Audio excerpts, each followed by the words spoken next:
Qual a importância que você vê em comprar uma empresa madura e líder no setor? High-low no gráfico semanal para position trade. O que eu acho? ESG. O que eu acredito dessa nova ideia de mudar o setor de inovações e de sustentabilidade? E por último, se eu já analisei Sul América, o que eu acho do negócio da empresa e se eu enxergo alguma vantagem competitiva. E no vídeo de hoje a gente vai te explicar tudo isso de forma consolidada para mais um vídeo do nosso quadro Vini Responde. Então, depois da vinheta, a gente já começa.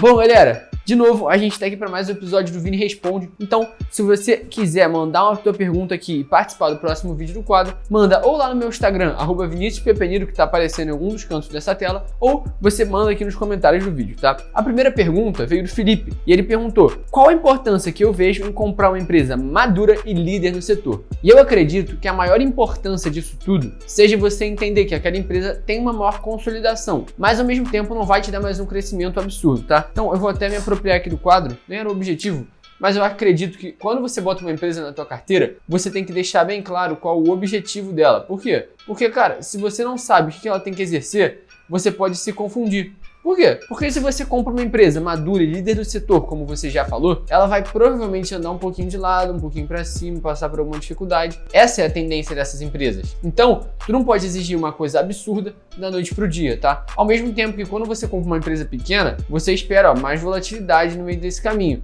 Mas é aquilo, entende a dinâmica e se você está comprando uma empresa consolidada, tenta entender como que isso se insere no seu dia a dia, tá? E a maior importância seria justamente você ter um resultado mais previsível e ao mesmo tempo não vai ser um resultado expressivo. Então, se você entende essa dinâmica, não tem nenhum problema, obviamente. A segunda pergunta vem do Rafael e ele perguntou o que eu acho do high-low no gráfico semanal para position trade. Para quem não sabe, position trade é basicamente aquele trade que você faz ali a curto prazo. É como se fosse um swing trade que você vai montar a posição em algum ativo já com stop pré-definido, ou seja, já dizendo quando que você vai vender aquela ação. Eu particularmente não curto muito fazer esse tipo de estratégia, tá? Eu prefiro especular usando apenas o que eu chamo aí de trend following, tá? Na verdade não fui eu que criei, mas eu só especulo usando trend following, tá? Por quê? Porque eu entendi que o maior segredo não é você comprar na alta e vender na baixa, e sim você saber porque você está comprando com uma metodologia. E esse livro aqui, ó, Trend Following, vai te explicar bastante sobre isso. Então eu sugiro que você estude mais sobre o tema, porque é uma estratégia que vai te dar um retorno mais raro, ou seja, a assertividade é menor. Geralmente você vai errar em 80% do tempo e acertar em 20%,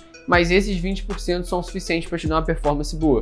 Então entende que o Trend Following é maravilhoso para quem sabe usar a seu favor. Então estuda essa estratégia para entender se isso condiz com seus objetivos e também se você acha que faz sentido, tá? Mas respondendo a sua pergunta, eu não usaria o high-low nesse tipo de trade, porque eu acredito que a maior assertividade dele seja justamente no Trend Following, onde você entra ou comprado ou vendido naquela ação para se aproveitar da volatilidade dela, tá? A próxima pergunta é para eu comentar um pouco mais sobre ESG. Para quem não conhece, o ESG é uma sigla que representa Environmental, Social and Governance. Environmental é justamente meio ambiente, social, social e governance, governança. E essas empresas que se incluem no ranking de ESG são justamente aquelas que, em teoria, respeitam o meio ambiente, têm um âmbito social, ou seja, colaboram para a sociedade e ao mesmo tempo têm uma governança boa. Mas não se engana, não pensar, ESG são aquelas empresas que têm energia totalmente renovável. Claro que não. A Localiza, por exemplo, quando ela está vendendo um carro antigo e comprando um carro novo, ela está sendo considerada como uma medida de ESG. Por quê? Porque ela está reciclando aquela frota e os carros novos vão poluir menos. Então, a ideia do ESG é justamente essa: você conseguir empresas que são mais renováveis, com uma perspectiva de mais inovação, tá? E aqui no Brasil a gente tem inclusive ETFs de ESG.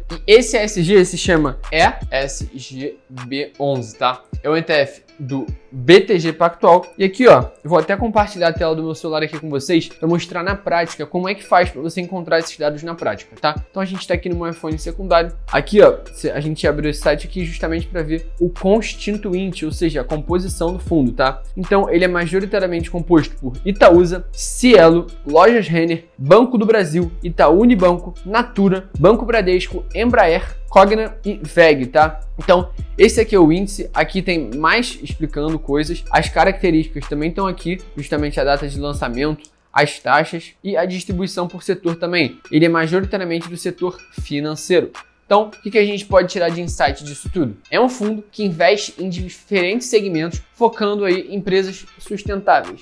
Mas, de novo, eu acredito que essa possa ser uma tendência interessante, ao mesmo tempo que eu não acho que seja coisa que vai transformar o mundo de uma vez só. Mas é importante ficar de olho. Também tem um outro ETF que replica o ISE, que é o Índice de Sustentabilidade Empresarial, que é o ISOS 11, que é aí também listado na nossa bolsa de valores e vale a pena ficar de olho. E por último, a pergunta vem do Gabriel Lavorato, me perguntando o que eu acho da Sul América, o que eu acho do modelo de negócios e se eu enxergo vantagens competitivas. Sendo bem sincero, eu acredito que a Sul América seja sim uma empresa boa, mas a Porto Seguro, na minha opinião, carrega mais potencial. Por quê? Aqui, esse aqui é o código de negociação da Porto Seguro, PSSA3, para quem não conhece. E a Porto Seguro, para mim, tem um grande upside, sabe por quê? Porque 30% dos carros no Brasil não tem seguro ainda. Ou seja, 30% da frota que circula não possui seguro do automóvel. Então, ainda tem um espaço aí enorme para crescer. Sem falar do fato de que eu acredito assim, que por mais que a gente tenha aí os Ubers e tudo mais, ainda tem uma tendência muito cultural da pessoa querer comprar um carro para ela mesma, como se fosse um benefício. Até porque agora, por exemplo, você está sozinho no carro, você pode andar sem máscara, como você não poderia se você estivesse no transporte público. Ali no carro você ouve a sua música. Então, acho que ali também tem uns fatores que vão além do dinheiro. Então, eu acredito que o crescimento do setor automobilístico, no sentido das pessoas comprarem mais carros, pode fortalecer sim o setor de seguros, que pode ser importante a gente ficar de olho. Eu, particularmente, tenho posições tanto na Sul América quanto na Porto Seguro,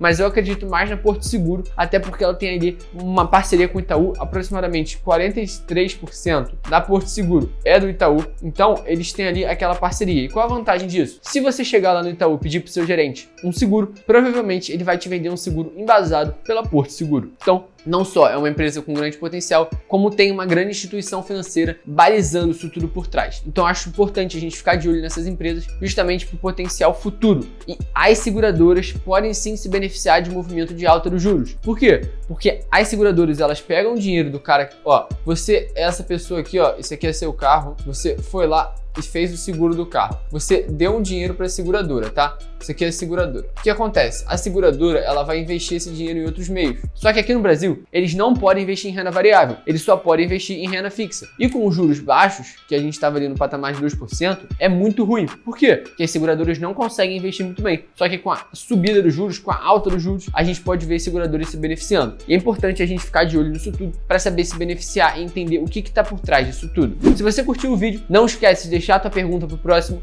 e curtir, dá a curtida aí porque ela vale muito pro algoritmo entender que esse vídeo realmente te gerou valor e você quer ver mais sobre isso. Não esquece de acompanhar aqui no canal, porque aqui a gente fala tudo sobre valuation, mercado financeiro e como você pode cuidar bem do seu dinheiro. Tamo junto, é só o começo. Fui!